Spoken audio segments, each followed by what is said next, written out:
Ladies and gentlemen, boys and girls, dogs and cats, welcome back to Hands Down, the podcast where the hands might be off, but the microphone is certainly on. And guys, I got a, what do we think? I got a new background. I got my action figures. I got, my gaming stuff over here. Obviously, I got the iconic Michael Scott poster. Got the peep the leg up in the corner. Yes. But guys, I got a better background. I feel a little bit more official for you guys. But what are we thinking? Leave a comment. Let me know what you're thinking. But I'm excited for today's episode. We're going to be talking more basketball. Jimmy Butler is 5-1 as a Golden State Warrior. Luka Doncic finally had his first great performance. And of course, it was against his best friend, Nikola Jokic, and the Denver Nuggets. We saw Kuzma step up when Giannis Antetokounmpo was out. And he actually played decent ball. San Antonio has some good things going on for them. De'Aaron Fox has came out and been really good, but Victor Wembanyama has a blood clot and is now going to be shut down for the rest of the season. We haven't even seen Dallas to their full potential because Anthony Davis has been injured in Game 1. Zach LaVine, that's been Zach LaVine in Sacramento. And then who are the most complete teams in the NBA? I'll give you a sneak peek at my top 4 teams who are most likely championship contender teams, and you guys will not be shocked. I can guarantee that. We will jump into a little bit of football. We have the draft upcoming, we have free agency upcoming, and then we also have a lot of business decisions upcoming. I'm a Saints fan, as a lot of you guys know. What are we going to do with Derek Carr and his contract situation? Do we go away from it? If we go away from it, what quarterback do we get? And then we've seen Aaron Rodgers and the Jets already agree to mutually part ways. So where's Aaron Rodgers going to head up? Is Matt Stafford going to get traded to the Giants potentially too? Where is Matt Stafford going to end up? And how about all these other quarterbacks? That leaves Justin Fields, Russell Wilson, Kirk Cousins. And Sam Darnold, of course. It's a very intriguing NFL season, and it starts with the quarterbacks. So those are going to be our topics for today, guys. I'm more than beyond excited, and new background, so excited. Let's get into it. I'm going to say it. Yesterday, outside of football, was the most entertaining Sunday for sports that we've had in a minute, in my opinion. Basketball specifically, it's hard to top football, but in basketball specifically, even any weekday that we've had, it's been hard to find a day where we had the games that we had and the matchups we had. The first game that we had that was on paper should have been a banger matchup, and if you watch the game, statistically, it wasn't too much of a great game, but there was some moments in the game where it was more entertaining. That game, of course, being Boston and New York Knicks. Jason Tatum this year specifically against the New York Knicks was coming into this game averaging 38 points. I want to say 7 boards, 6 assists, something like that. And he's just been dismantling them. We saw Boston destroy New York on opening night. It was the first time we got to see the new look Knicks with Karl Anthony Towns and Mikal Bridges, and Boston just showed why they were the previous champions and the team to run through in the East. They're the powerhouse contender that they are. I know Cleveland has played well this year, but damn it, Boston's bench is still really good. And that's not something you can say about a lot of other teams' benches. Boston has Peyton Pritchard who can come off that bench. They got Al Horford who can come off that bench. And then they got shooters who can come off that bench. And they play their positions perfect. But that was the first out of the quadruple header. Is that how we'd say it? Quadruple header. I'm going to call it a quadruple header. It was the first game we saw. We saw New York and Boston, and it was a fun game to see New York get kind of stomped on by Boston. I don't necessarily hate Boston as a team. They're the type of team that's so successful that you don't want to see them win all the time, but New York's also a brand of team that I don't like anyway, so if I had to choose, I'd choose Boston over New York. But Jason Tatum played a good game. Jaylen Brown had a decent game. Drew Holiday actually had a really good game for his standards. I was very surprised by his play. And the Knicks, they have a really good team. Tom Thibodeau has a really crazy mentality of coaching, especially with, if you look at basketball's starting trio, I should say, of players with the most minutes, Tom Thibodeau owns 5 of the 6 with putting Cat, Josh Hart, Mikal Bridges, Cat, Josh Hart, Jalen Brunson, Mikal Bridges, Josh Hart, whatever it might be. Out of 3 people, OG Anunoby, whoever you want to add into that, Tom Thibodeau averages the most minutes per game out of he has 5 of the 6 most played minutes lineups out there. And Thibodeau has came out and said he likes to play his players a lot because he wants to prepare them for the postseason, and that's how he's going to play them in the postseason. But we've also seen in times past injury history, and you may be able to play a good amount of minutes for the regular season, but come postseason, are you going to be able to stay that consistent and that healthy? And that's when the games matter the most. So Tom Thibodeau's coaching is very interesting, but it's not working against Boston. I can tell you that much. Tom Thibodeau got blown out on opening night by Boston. He played them a while back, somewhat yonder back, and they lost that game pretty handily too. And then this game, Boston started off strong. They dismantled them, got a good halftime lead. In the third quarter, I'll give it to New York. They gave a good run to Boston, but in the fourth quarter, they just came out guns blazing, and New York could not catch back up. Karl Anthony Towns potentially might have a minor injury. He was hobbling a couple of plays here and there after missing a dunk, so that's questionable if you're also the New York Knicks and Tom Thibodeau. So that's going to be interesting to see that. But that was just game one that we saw, and that was an absolute banger of a game. The second game that we saw was the new look Warriors, Steph Curry, Jimmy Butler, and they faced off against the old feller Klay Thompson and the Dallas Mavericks. Obviously, Kyrie played. AD was not playing. He's still going to be injured, or he's still injured. He's still out for the foreseeable future. He'll be back 2-3 weeks, probably a little bit longer. And that was probably a lesser of the game too. It still was a stat-packed game, a good script, if you want to say, but that game was not as entertaining. It was Andre Iguodala's jersey retirement night. That was pretty cool too, but Dallas, till Dallas gets fully healthy, they are going to be a fun team and a complete team when they're fully healthy. But we obviously have Anthony Davis, who's out. Now we have Daniel Gafford, who's going to be out, and we already have Derek Lively, who's out. So Dallas is just trying to stay afloat. Kyrie can only do so much till they get back. And on that note, let's just talk about Jimmy Butler for a second. Jimmy Butler, since being traded to Golden State Warriors, has been 5-1. Well, the Warriors, I should say, are 5-1, and Jimmy Butler is averaging 21.8 points per game, 7 assists and 5 boards, or 7 boards and 5 assists, pardon me. And he's playing the most complete basketball that I have seen Jimmy Butler play in a long time. I would say the most complete basketball he's played probably since he joined Miami.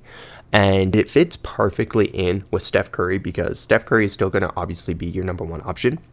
But now Steph Curry does not have the pressure of the entire league, except for the fact that Draymond Green came out and said that the Golden State Warriors are going to win the championship. So, I mean, outside of the pressure that he has on him from that because of Draymond, he doesn't have to do everything anymore. And that's kind of been the problem with the Warriors this year. Steph Curry is one of the greatest, if not the greatest point guard of all time, greatest shooter of all time, but he's not been able to do it himself. Draymond hasn't been able to give him the consistency or the health risk. He's been injured, and when he has played, Draymond is good defensively, but is he going to give you that offensive consistency that you're wanting? No. Andrew Wiggins was a hit and miss. He was playing better, kind of more to his all-star type performance that he had a couple years back, but he still wasn't playing to the standard that you would want Andrew Wiggins to play to. They kept a hold of Brandon Podziemski, and didn't trade for Lauri Markkanen or whatever, and he's honestly kind of had a down year. I understand he's young, so I'm not going to put too much on it, but he's not been playing to the person that you would hope he can be. Same with Jonathan Kuminga, and Steph Curry couldn't play so much hero ball. And you make this trade, and Jimmy Butler slides perfectly in with what the Warriors are wanting to do. Steph Curry doesn't have to play hero ball anymore. He's still the number one option. You still can run the offense through him. He still can go get his flares. He still could be running the court consistently. But guess what? You have another consistent ball handler in Jimmy Butler, who he can score and give you 20 points a night, and he also can play make. He's good between him and Draymond. Now you have 3 playmakers on your offense. Yes, I'm calling Steph Curry a playmaker. Then defensively, there were some questions about how Draymond and how Jimmy Butler would perform on that. In my opinion, there's been no questions. The only questions we had is offensive consistency when those 3 aren't on the court. Outside of that, Draymond is going to be a defensive player type candidate. As long as he plays, he's going to bring that tenacity. Jimmy Butler, when he wants to play basketball, which is a crazy statement to say, but when Jimmy Butler is having fun playing basketball, he brings a lot of tenacity as well. And you put those two together, I would hate to be a shooter on the other team having to face Jimmy Butler and Draymond Green, and imagine the trash talk that you're going to get in that game too. So hats off to Jimmy Butler and what he's been able to do playing with Golden State. That's been absolutely amazing. In the third game, we saw it was also another bang, and this was probably the most entertaining game of the day. I'd give it a tie, actually, Loki. We saw Memphis, Ja Morant, Jaren Jackson Jr., and then we saw Cleveland, and Donovan Mitchell has been on a tear since All-Star break. We saw Darius Garland not play in this game for load management reasons.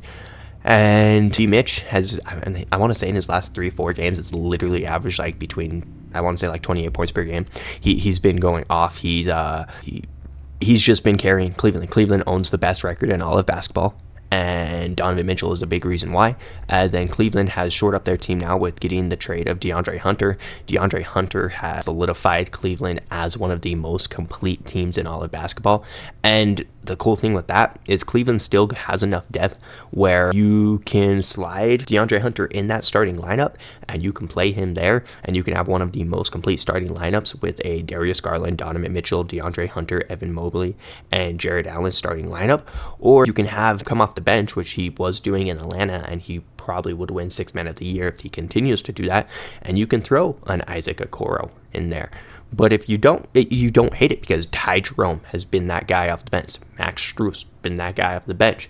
So Cleveland also getting that bench help too. They just don't have the forward capability. So that's why I think DeAndre Hunter should come off the bench to help out. Because if you put an Isaac Okoro on that starting lineup, you already have so much firepower with a Donovan Mitchell, with a Darius Garland, with an Evan Mobley, and the player he's became this year specifically. You don't necessarily need a DeAndre Hunter in that lineup. And guess what? When you're closing out games and you need DeAndre Hunter to guard the other person's best player, he can be in your closing lineup, and then you can run that starting five. But Cleveland has been playing absolutely amazing, and that game against Memphis was very entertaining. We saw Ja Morant. Usually he's the one getting doing a poster. He kind of got postered by Jared Allen, so that was entertaining to see. And that game was a fun game to watch, and I was as an NBA fan, that Sunday slate was amazing because, like I said, we saw Boston and New York as Game 1 on ABC. Game 2 was Dallas and Golden State. Banger. And then Game 3 on ESPN, we see Memphis and Cleveland. And do you think it usually ends there at a triple header? And they said, nah, fam, we got one more for you. One more. And to end off the nightcap, we get leading MVP candidate Shai Gilgeous-Alexander going up against Anthony Edwards. And that was cinema at its finest. I was watching the first half of the game, and OKC, well, I should say first quarter and a half of the game, let me rephrase, and OKC was just doing whatever they want. I was like, okay, you know what? I'll stick with 2 of 4, 2 of 3 games kind of being entertaining. SGA and Ant are 2 of my favorite players in the league, so I'm like, this game's not entertaining. At least I can see 2 of my favorite players, so I'm like, I count that as a 3 out of 4 win in my books with entertainment for tonight. But Ant Edwards decided to turn up in the second quarter, and the Timberwolves made it close, and they damn near made it close for a lot of the game. It was a lot of back and forth. Even going into the third and fourth quarter, Oklahoma finally took the lead and kind of solidified it more in the fourth quarter. But that was going back and forth to that.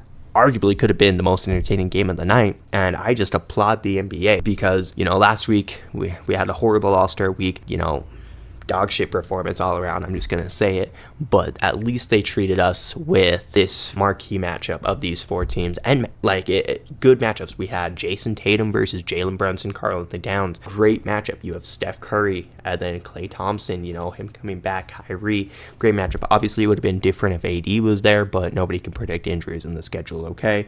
Then Desmond Bane, Ja Morant, obviously Darius Garland didn't play, but Cleveland still played a really good game and made that game very entertaining. And then SGA and Ant, 2 of the next faces of the least franchise of the NBA. It was absolute cinema, very entertaining. I thoroughly enjoyed it. Outside of that, we have kind of seen the trade deadline come and go as discussed in previous episodes, and we've got to see Luka Doncic actually play on the Los Angeles Lakers now. And I will say this, I feel like I don't bet a lot. I'm not a big betting person. It's a sports. It can be if you watch it and know it can be very entertaining and it can be super fun to bet on sports. But if you kind of just are as a casual, I feel like you get the worst luck ever, and that's what I feel like I get because as a casual, I know sports really well. I watch a lot of basketball. I watch a lot of baseball. I watch a lot of football. But it's kind of a hit and miss with, I feel like every single time I make a bet towards one person, it's the complete opposite on doing that. And Luka Doncic, I was going into it and I made a bet, and I'm like, okay, Denver is on a 9-game winning streak. Nikola Jokic, you're playing in Denver. Luka is obviously Luka, but I'm like, he's not been himself. Does he come back against Denver? And I'm like, the upside, 100%. He definitely can. Will he, though, against Denver, who's on such a hot streak? Probably not. So I put the under. I put the under on Luka points, rebounds, and assists because I'm like, okay, you know what? Maybe if he even gets his points, at least he won't get his rebounds and assists because he's not really been feeling it. He's only played in a handful of games since Christmas. He doesn't know the system quite too well. And Joker is what I meant to say. He's on a 9-game win streak. I'm like, let me bet the over on him. He's been a triple-double machine. Man, and I'm like, I feel good with that. But after I submit, I'm like, it's gonna be just my luck though. Is if it swaps, if Luka goes off and Jokic doesn't have his game, and surprisingly enough, I bet the over for Nikola Jokic. It was like 46 points, rebounds, and assists. Homeboy had 36 points, rebounds, and assists. And then I bet the under for Luka, and it was like 41, and he had 44 points, rebounds, and assists. And I'm just, it's just my luck as an NBA fan, as a sports fan, as an observer, that the one bet I do make, he just decides to be the regular Luka Doncic killer, as JJ Redick would say that we know him to be. And it just is always my luck. Like, I feel like the next time I bet, I just need to bet the opposite of what I'm thinking, because that's always what's happened.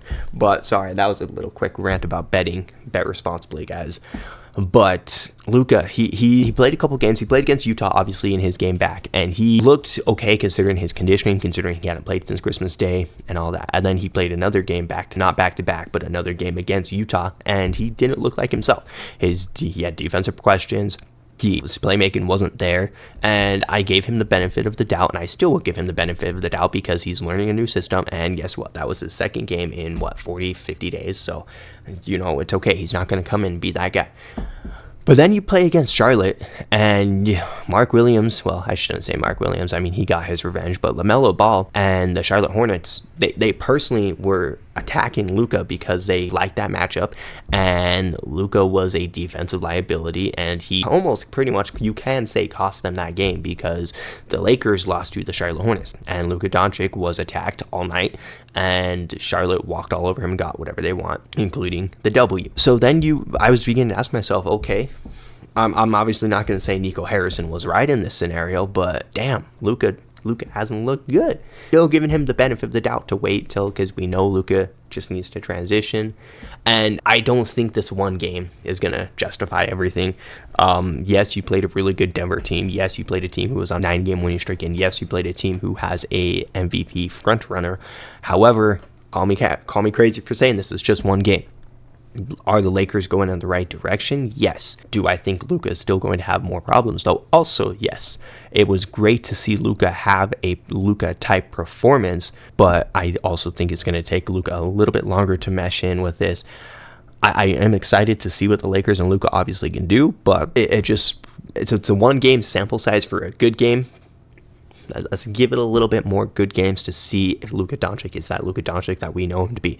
I'm not saying he can't be. I just am saying I need more games out of Luka for that to happen. De'Aaron Fox obviously getting traded to the San Antonio Spurs. He's been playing phenomenal in San Antonio, and San Antonio's kind of in a rough patch right now because over this past week we saw them shut down Victor Wembanyama because of a blood clot, I want to say, in his right shoulder.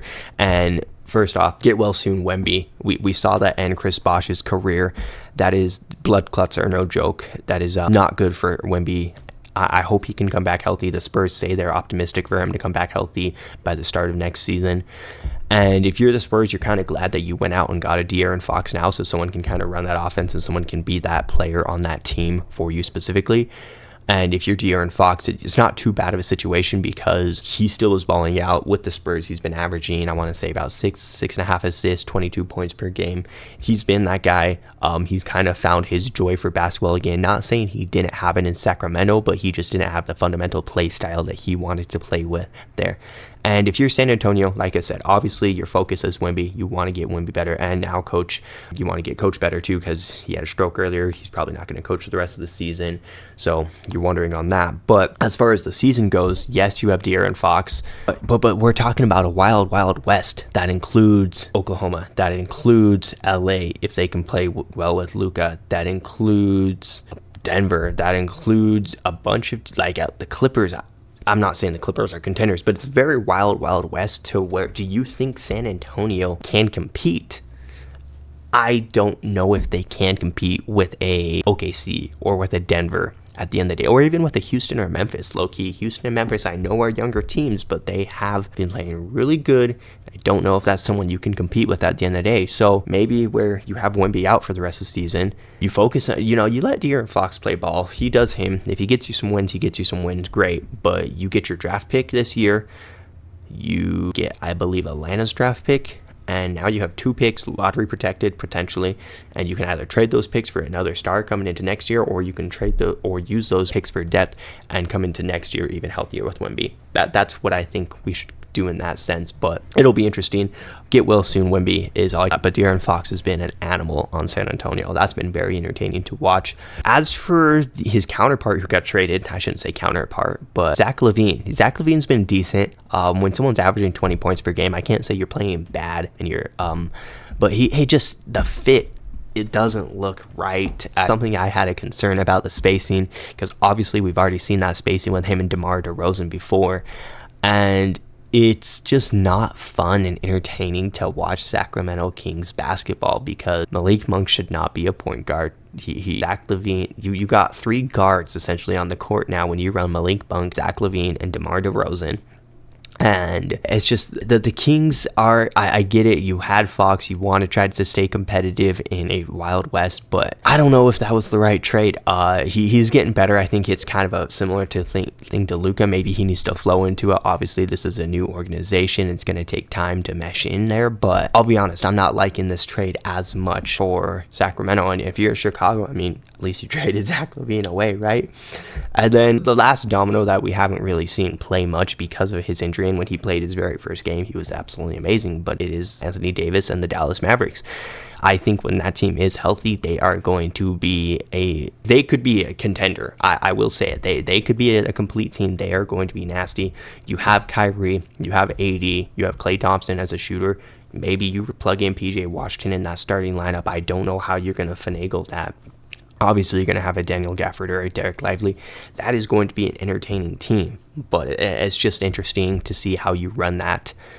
But I'm excited to see what Anthony Davis can do. It's just, man, it's just so crazy still to think that the Mavericks traded Luka Doncic away because of conditioning and then I guess injury concerns. And then the day you trade him away, you trade him for the most fragile player in the league, and Anthony Davis, who gets injured in game 1, which is just absolutely crazy. And then the last one, I already said last one last time. Last one was, well, there was a bunch of trades too, but Kyle Kuzma. And I've actually been impressed with Kyle Kuzma, especially because we saw Giannis was out for a week and a half, almost 2 weeks. And we saw Kuzma have to play a higher role. And he did well for what the Bucks asked of him. I was very pleased. He's not going to come out there and give you 20, 25 points per game a night. He's not going to come out there and obviously be a Giannis, but he came out there and he was a better player. He made the Bucks a better team, and he kept the Bucks afloat. Can't just say him. Damian Lillard exists too. And also, the Bucks, Bobby Portis was suspended for 25 games, which there was 28 games left as the time of the suspension. So they practically don't have Bobby Portis now for the rest of the season. And he's played a significant role in helping the Bucks stay afloat, stay competitive, and be that team when you don't have a Bobby Portis, when you don't have a Giannis. So I kind of hated on this trade at the beginning because I felt like Chris Middleton as a player was better. Obviously, Kyle Kuzma was younger, but I just felt like the fit was better for Middleton. But he's kind of proved me wrong, and he's kind of meshed in well with Milwaukee. So I'm excited to see what Milwaukee can do with that. And outside of that, this NBA season has been very entertaining outside the trade deadline. The All-Star Week was non-entertaining. No, I can't say that. But I will say, coming into final month, 2 months of the league, I will say there is 4 complete teams. Three complete teams I'm confident about. End of 4th, that's right there. The 3 most complete teams is Cleveland Cavaliers. They have the best record in basketball. They've played the best basketball, and when they've played OKC, they've been really good too. They've split the series against OKC. OKC, in my opinion, is a better team, but Cleveland has been pretty much up there with OKC. Donovan Mitchell playing at all-star, beyond an all-NBA level, quite frankly. Darius Garland has got his mojo back. The only questions and concerns I have is this lineup didn't work out last year when you ran a Darius Garland, Evan Mobley, and Donovan Mitchell together consistently. And when you get into the playoffs, are you going to run into that same problem? But the way that Kenny Atkinson has coached that team, I don't think that so. But Cleveland is the most complete team on the Eastern side. And then the other team is Boston. Boston is one of the most complete teams in all of basketball as well. When you have a starting lineup of Drew Holiday, of Derek White, defensive monster of a backcourt, by the way, and then you got Jason Tatum and Jaylen Brown, the Jays running your wings, and then you got Kristaps Porzingis at center. There's no better starting lineup in all of all. I'll say it. And then you got a bench of Peyton Pritchard, of Al Horford, of Sam Hauser, you got shooters coming off that bench. Boston's record, Boston hasn't played up to the record that they have. I think Boston is a better team than their record shows, but it kind of reminds me of the Warriors during like the Kevin Durant era, where we knew they were so good and we knew what was going to happen, and we knew at the end of the day it was going to be the Golden State Warriors and the Cleveland Cavaliers in the championship at the end of the day. I'm not going to say it's going to be the Boston Celtics in the championship at the end of the day, but I'm pretty confident enough to say it's going to be Boston and Cleveland in the Eastern Conference Finals at the end of the day. No matter how Boston plays for the rest of the year, when playoffs turn up, they are going to be the team that's going to be the team to beat in the East. Obviously, Cleveland wants to be that team. It has the best record, but when it comes crunch time, I feel like Boston is going to have that. So Boston's been very entertaining. I would argue they're the most complete team in all of basketball, and they're a team to not reckon with.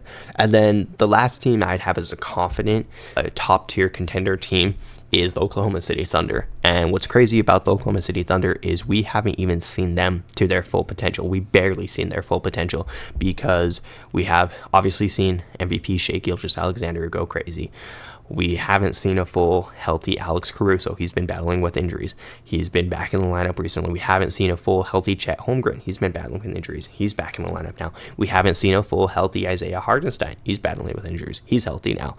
So now you're telling me, and what the Thunder have been doing is they've been running two big men.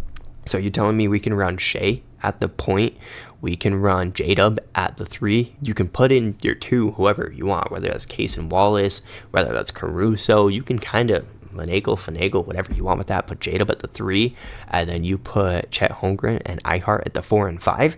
And then what's crazy too is if you want Ihart to come off the bench, just move J-Dub over to the 4. Aaron Wiggins can come in that starting lineup too.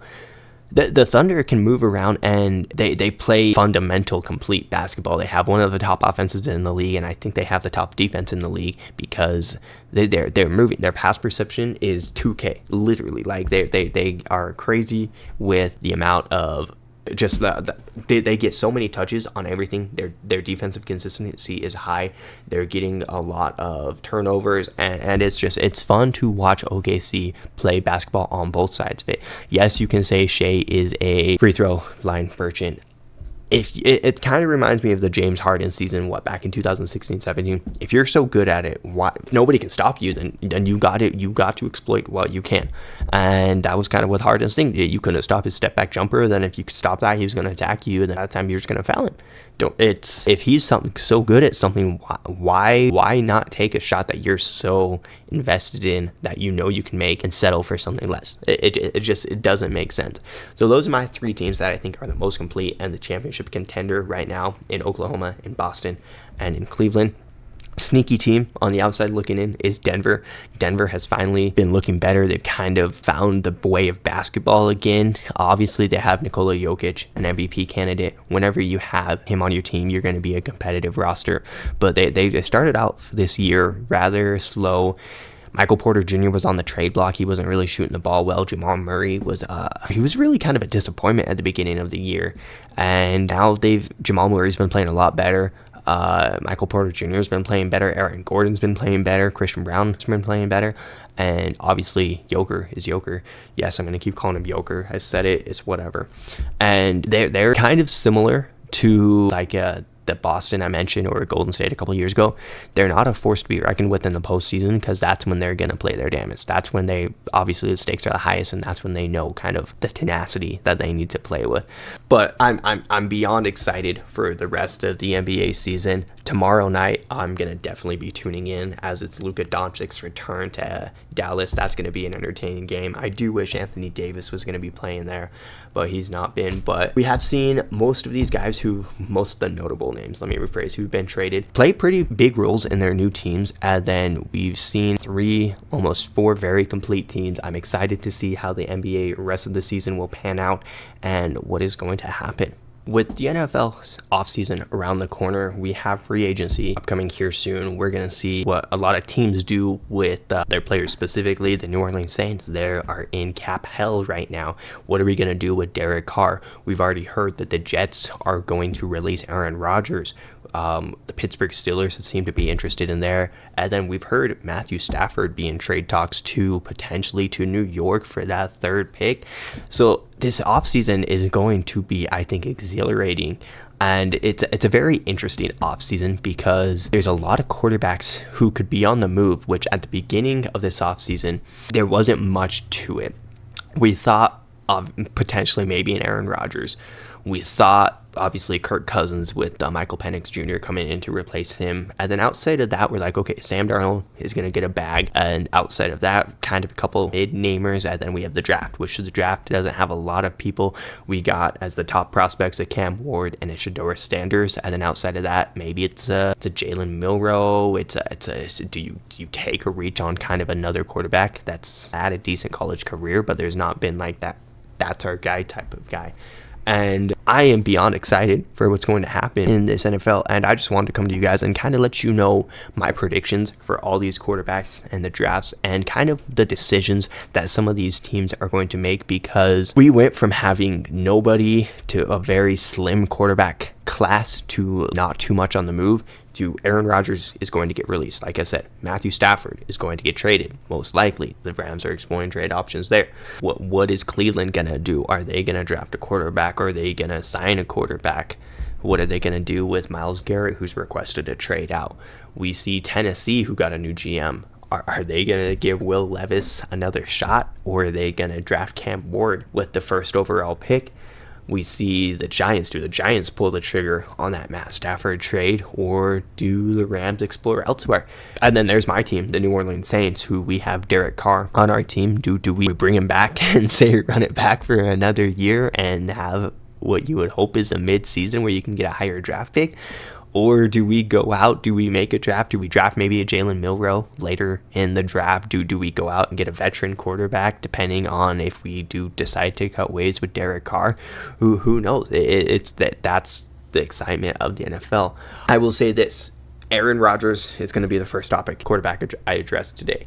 If Aaron Rodgers comes back to play, which under everything I'm aware right now, I feel like he's going to. I feel like if he was going to retire, he would have said so by now. So if any teams pursuing him could go and get their 2nd option, 3rd option. Obviously, he's not coming back to the Jets. They've already came to a mutual agreement that it's best that they part ways. And I think that's best for both organizations. We saw Rodgers. It wasn't the tenure that we wanted with the Jets. It was cool watching him and Devontae Adams reunite, and then Garrett Wilson and Sauce Gardner, and obviously we didn't get to see the full potential of him in year 1. I feel like if we got to see anything, it would have been that year 1, then year 2 coming back from an injury. And I know it's crazy to say, but I feel like he almost rushed his injury, because he technically tried to come back the year before and the Jets didn't make the postseason, so he didn't. But I feel like he rushed himself to where he was trying to become too healthy enough to where he regressed his coming back, because he tried so hard to come back the season before when the Jets were having such a mid-season, and that affected his performance for this year. That's just my hot take, kind of. Aaron Rodgers is still a good quarterback. I mean, that was arguably one of his worst years we've ever seen, but he still is a quarterback, and you would take him over, I would say, a solid 45% of the league right now. He is older, obviously, but if you give him the right team and the right pieces, I think he can be. Now, I'm not saying you build a team around him and you make those decisions specifically for Aaron Rodgers, but you give him some good deep ball threats, and you give him a solid defense, and I think he can do the rest for you. And if you're also an organization not named the Jets, he's just going to play better. I do think he ends up going to Pittsburgh. You have Mike Tomlin and Aaron Rodgers. That would be absolutely amazing, seeing them two pair up. Then you have a George Pickens, you have a Najee Harris. That's good. It's good offense that Rodgers would be happy to have with, and then Billy's defense is always nasty. So I see that as a win-win, and you can maybe even go out and try to get another receiver. But we'll look out for Pittsburgh. I feel like if they miss out on Aaron Rodgers, they will bring back Russell Wilson.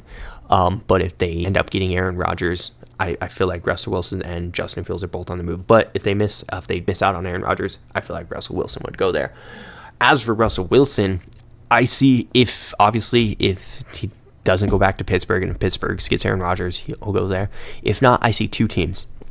I could see him reuniting with Pete Carroll in Las Vegas, especially because Pete Carroll isn't necessarily in a win now mode. He's more in a culture movement. He wants to establish the identity, and Russ isn't a bad quarterback. He's not the franchise quarterback that you want on a Super Bowl contending team anymore, but if you want a roster to be semi-competitive and if you want to establish identity and build a culture, I don't hate that for Pete Carroll, and I don't hate that for Russ.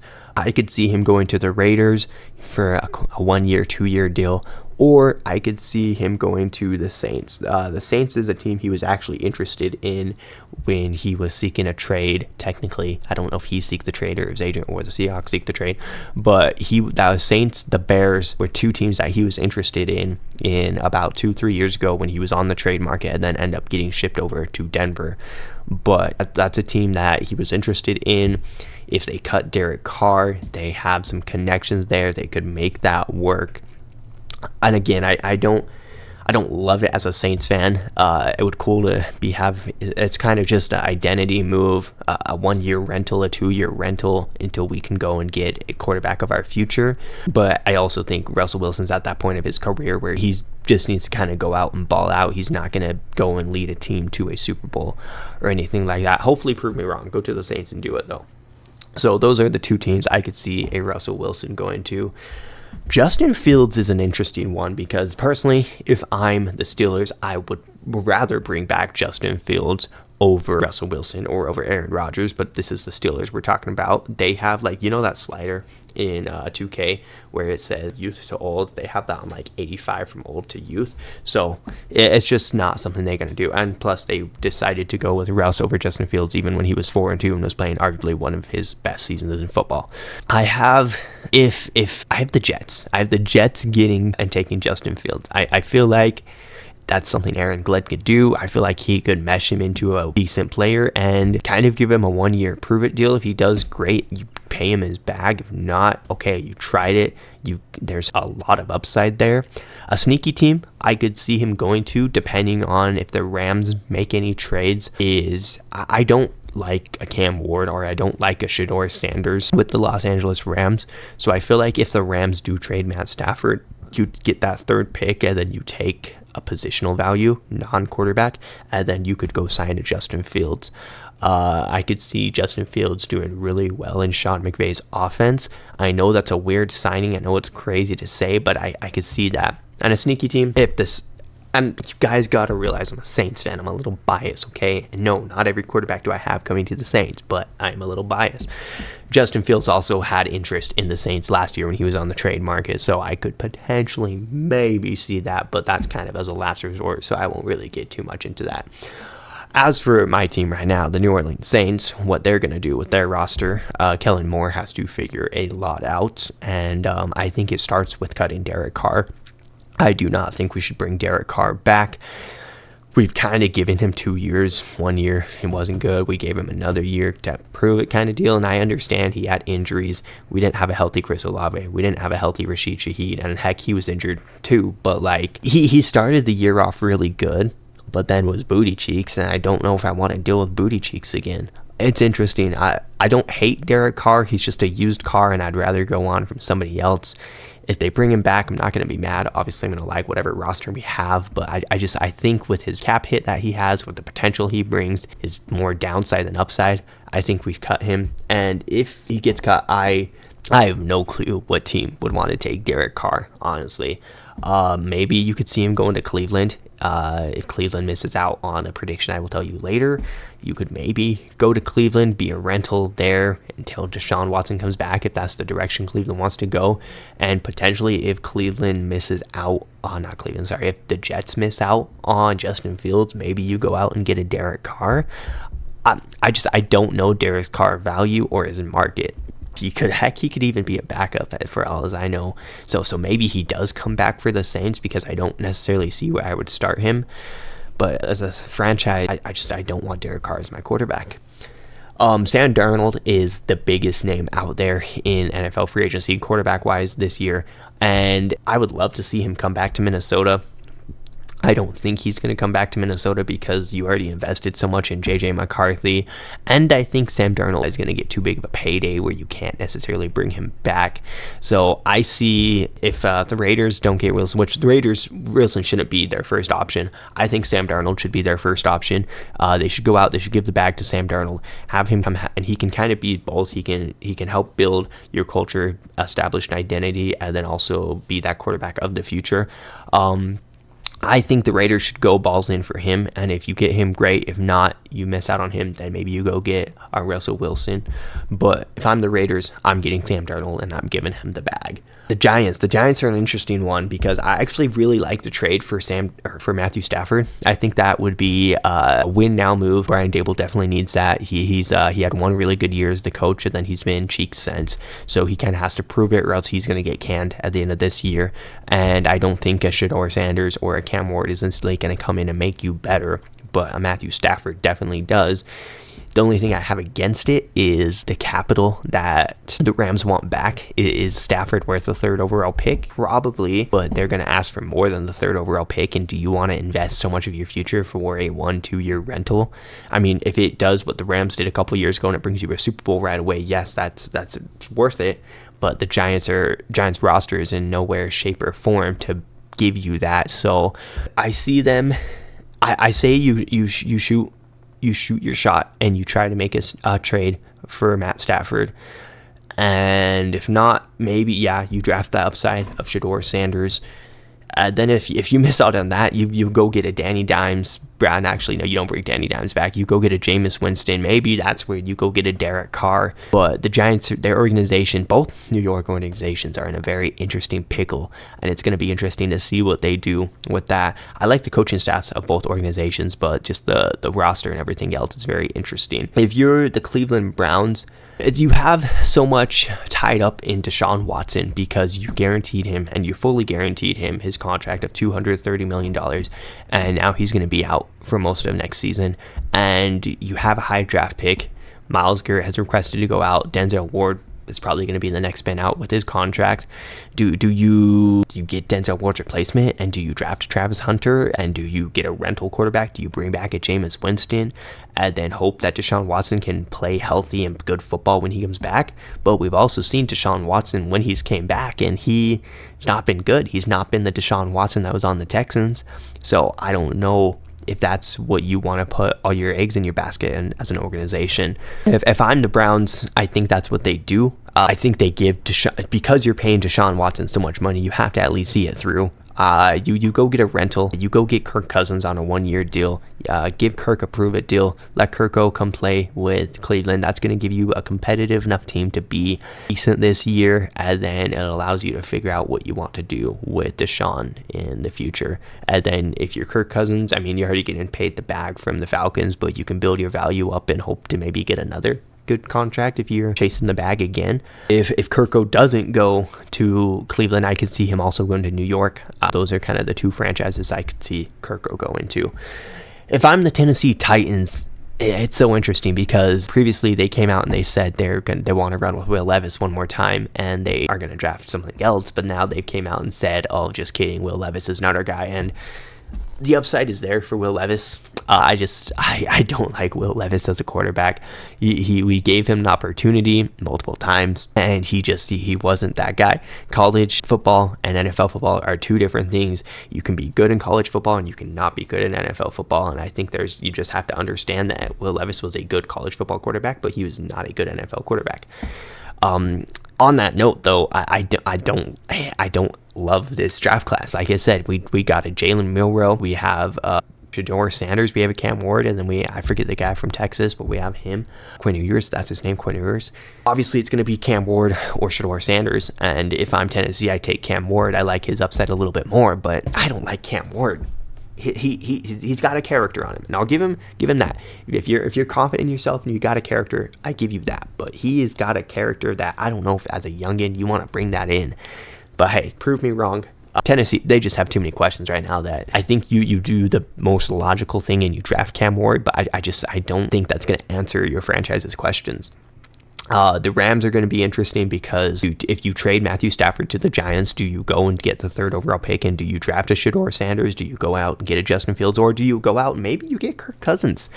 Which is crazy to say, but hear me out. I could also see Kirk coming here, because if you trade him for the third overall pick, you get value at the 3rd overall pick. You take a positional player, non-quarterback there, get the best player available, and then you bring Kirk Cousins in as kind of a veteran who is going to give you the same type of quarterback play, maybe a little bit less than Matthew Stafford. You don't have to pay him as much, obviously, and then you go out and get a younger player to build for your future. I don't hate it, but it doesn't answer your quarterback question for the future. What does answer your quarterback question for the future is drafting a Shedeur Sanders. I don't like Shedeur Sanders in Los Angeles. I don't think he would fit well in there. I don't know how he would do in that. Him and Puka would be nice to see. I won't lie on that. Then that's the other thing. You already are going to trade. You said you came out and are going to trade Cooper Kupp. So what value do you get out of Cooper Kupp? Maybe a couple picks, maybe value players. Probably a couple picks out of that. It's going to be interesting to see how the Rams turn Matt Stafford and Cooper Kupp, which is crazy to say because those are two of the people that brought him a Super Bowl a couple years back, and now they're going to be trading away their franchise players. You do anything for a Super Bowl, but then you do anything for a Super Bowl again, I guess. Sneaky player that we could see on the move. 2 sneaky players. I don't see them moving, but the NFL is a crazy world. It's Trevor Lawrence. I don't think Trevor Lawrence gets moved because we just had Liam Cohen come into Jacksonville. I don't see them moving him, but if it goes bad in year 1, I could see them going away from Trevor Lawrence. So watch out for Trevor Lawrence. And he was also rumored to go to Pittsburgh a couple of weeks back. So I don't know what that whole rumor drama was about, but that would have been interesting. Then Geno Smith, obviously he hasn't rolled back, and he's been a solid, I'd say above solid quarterback. So it's interesting to see what Geno Smith could do. I just don't know his value and where he could go. Maybe that's where the Rams go, but trading for a division rival foe, I don't see that happening. But that's the quarterback carousel for this upcoming free agency, upcoming draft class is amazing. We don't know what's going to happen, like I said, with Matt Stafford, with Aaron Rodgers.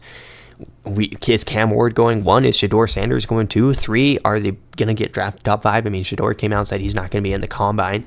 So I'm very interested and intrigued to see what happens with all these quarterbacks in this upcoming class and this upcoming free agency. It is going to be very interesting this next NFL season. And that's just the quarterbacks, guys. We have it even. I mean, I've talked a little bit about Myles Garrett and Cooper Kupp, but that is just the tip of the iceberg on this offseason for NFL, and it has already gotten crazy. Thanks for listening to my yap session on NFL quarterbacks. Thank you guys so much for watching this week's episode. In next week's episode, expect more baseball content. I know I've discussed it a couple times in the past that I'd be discussing more baseball, but I had a lot of football and basketball content that I didn't want to bore you guys with feeding you all 3 of it and then, not getting attention or going through quickly on one subject and only covering another subject for 5-10 minutes. I'd like to kind of spread it out a little bit more. We have seen spring training in baseball already start. Juan Soto hit his first homer as a Met. We saw Ellie De La Cruz homer from both sides of the plate. Manny Machado homered in his first at bat. Baseball is so back. I could not be more excited about it. And we already have some controversy going around. Rafael Devers has came out and said he's not going to DH or move positions. He wants to play at third base. And should he move? But I also agree with Devers. He's been the franchise player. He was given third base. I understand he may not be the best defensive third baseman out there, but you bring in an Alex Bregman to your team. Do you expect him to move? That's something maybe we will discuss a little bit more further in detail in next week's episode.